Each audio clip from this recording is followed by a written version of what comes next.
નમસ્કાર દર્શક મિત્રો, પોલીસ ફોકસ ન્યૂઝ ચેનલમાં આપનું હાર્દિક સ્વાગત છે। હવે એક નજર આજના મુખ્ય સમાચાર પર। દાહોદમાં સરકારની વિવિધ 17 જેટલી યોજનાઓની માહિતી અને લાભો ઘર ઘર સુધી પહોંચાડવા માટે દાહોદ જિલ્લામાં વિકસિત ભારત સંકલ્પ યાત્રા ગામે ગામ ફરવાની છે। આ માટે કેન્દ્ર સરકાર દ્વારા દાહોદ જિલ્લાને રથોની ફાળવણી કરવામાં આવી છે। આ રથના ગામોમાં આગમન સાથે વિવિધ પ્રકારના કાર્યક્રમો પણ યોજાશે। વિકસિત ભારત સંકલ્પ યાત્રાના સુચારુ સંચાલન માટે મળેલી બેઠકમાં કલેક્ટર શ્રી યોગેશ નીરગુંડેએ જણાવ્યું કે આ યાત્રા દરમિયાન સરકારની વિવિધ યોજનાઓની માહિતી અને લાભો પાત્રતા ધરાવતા નાગરિકોને આપવાના છે।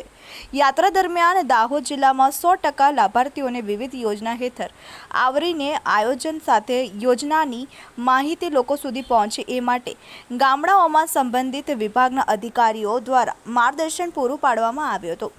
વિકસિત ભારત સંકલ્પ યાત્રા દરમિયાન આયુષ્માન ભારત યોજના, પ્રધાનમંત્રી ગરીબ અન્ન કલ્યાણ યોજના, દીનદયાળ અંત્યોદય યોજના, પ્રધાનમંત્રી આવાસ યોજના, ઉજ્જવલા યોજના, પ્રધાનમંત્રી વિશ્વકર્મા યોજના, કિસાન સન્માન યોજના, કિસાન ક્રેડિટ કાર્ડ, પોષણ અભિયાન, જલ જીવન મિશન, સ્વામિત્વ યોજના, જનધન યોજના, જીવન જ્યોતિ વીમા યોજના, સુરક્ષા વીમા યોજના, અટલ પેન્શન યોજના, પ્રાકૃતિક કૃષિ અને રાસાયણિક ખાતરોનો વપરાશ ઓછો કરવા સહિતની 17 યોજનાઓને આવરી લેવામાં આવી છે। સરકારની યોજનાને સેન્ચ્યુરેશન પોઈન્ટ સુધી લઈ જવા માટે પાત્રતા ધરાવતા એક પણ લાભાર્થી છૂટી ના જાય એ પ્રયત્નો કરવા તેમણે સૂચના આપી હતી। ગામે ગામ આ યાત્રાનું સ્વાગત, લાભાર્થીઓની સાફલ્ય ગાથા સહિતના કાર્યક્રમનું આયોજન કરવામાં આવશે।